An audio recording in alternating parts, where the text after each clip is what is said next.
Hello everyone, welcome back. Today we'll be discussing annular pancreas, right? So let's begin. First of all, let's look at the parts of pancreas. Pancreas is an abdominal organ and it has got various parts. So what are they? Head, neck, body, tail and the uncinate process of the pancreas, right? This is just a small projection and we've given it the name of uncinate process, right? Now let's look at the ducts. Because you must be knowing that pancreas is both an exocrine as well as an endocrine gland. So it has got ducts in it. What are they?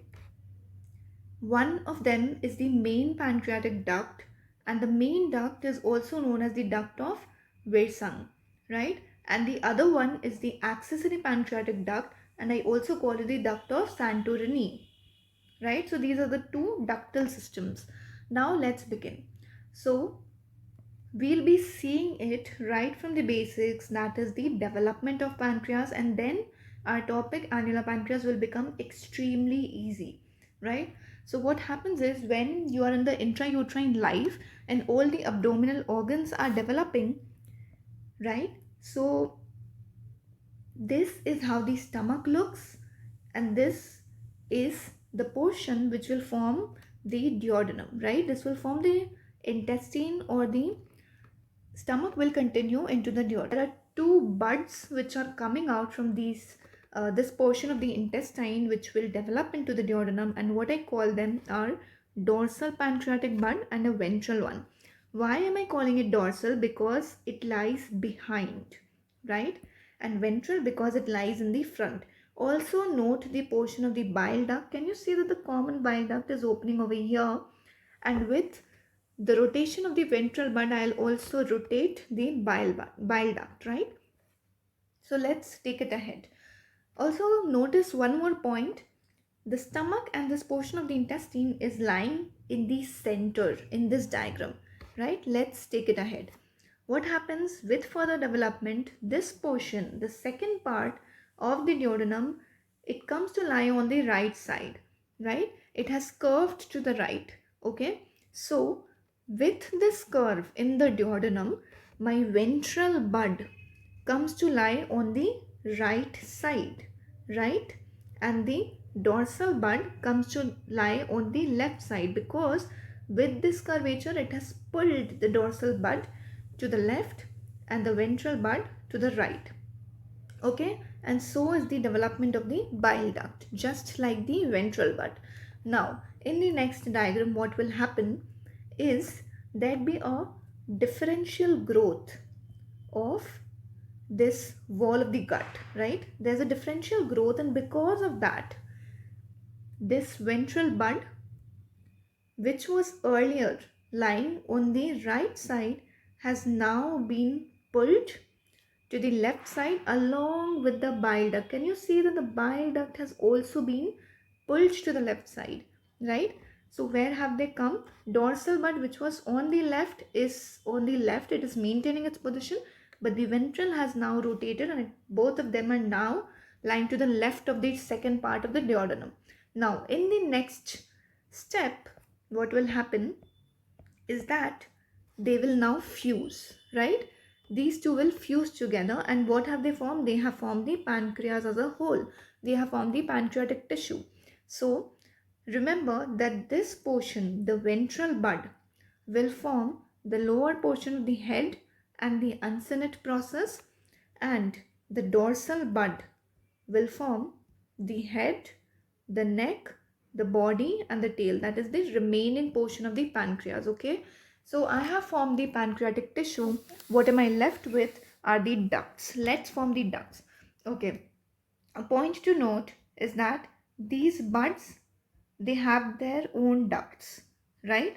The dorsal bud has its own dorsal duct, and the ventral bud has its own ventral duct developing in them, right?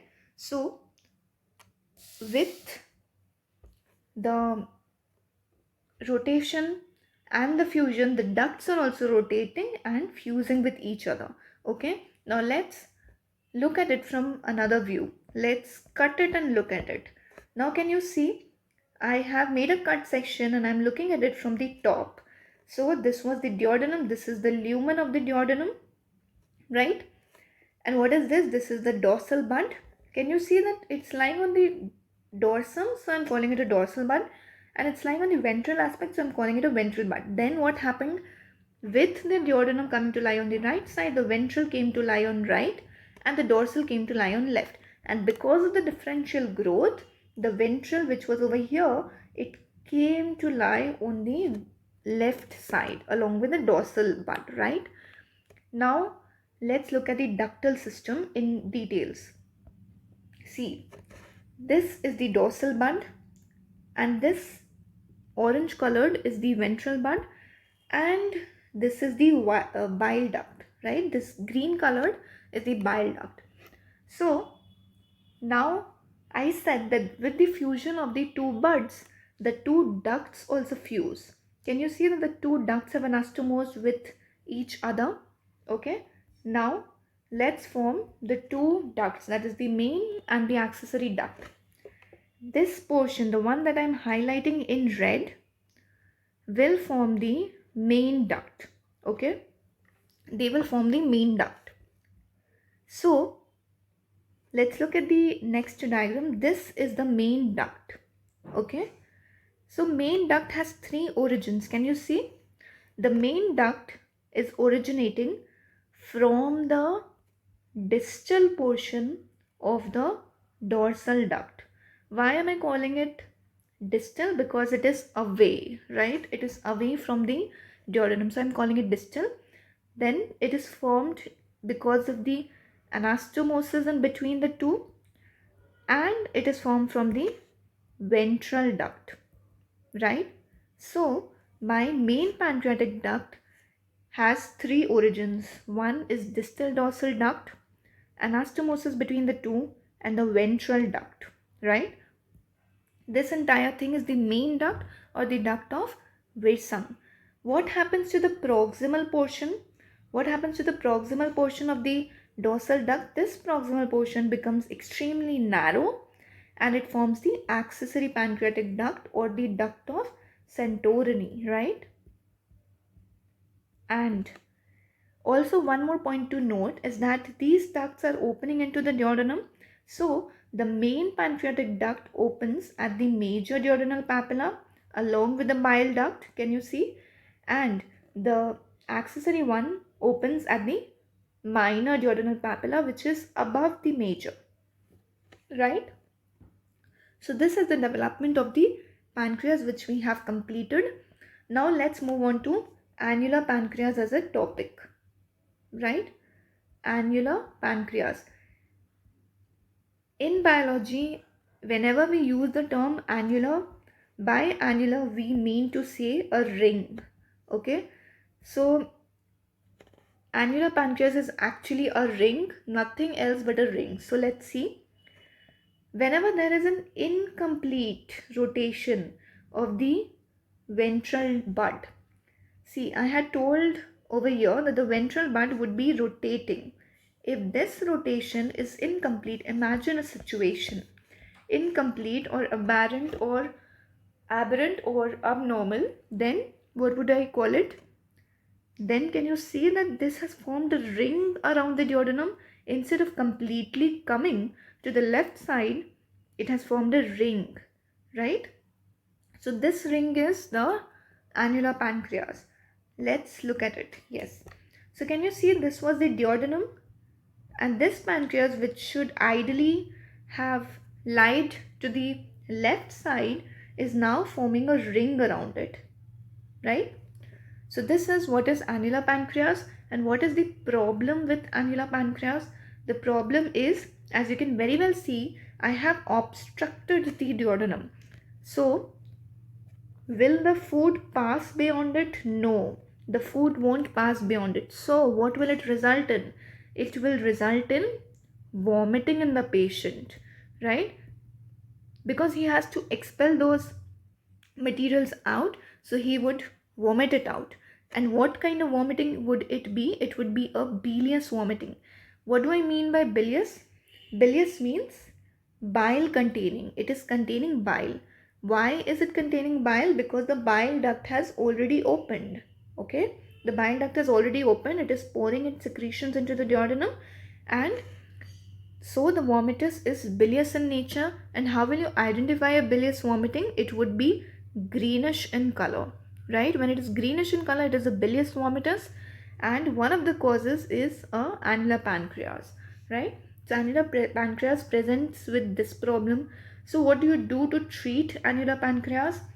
What do you do to treat is, let's look at a separate diagram. If this was the second part of the duodenum and this was the pancreas, right? The annular pancreas, it has caused an obstruction. What will I do is simply I'll bypass this obstruction, right? I will cut this portion of the duodenum, I'll cut it out and I'll anastomose it with the distal portion of the duodenum. And what do I call it? I call it duodenostomy, right? Because the duodenum is being connected with the distal portion, which is again the duodenum, and I am bypassing this obstruction. So this is the treatment of annular pancreas. It is a surgery, right? So we have finished the development of pancreas and anomaly in the development, which was annular pancreas, right? So thank you so much for watching. Please like, comment, share and subscribe, and let me know how you liked this video.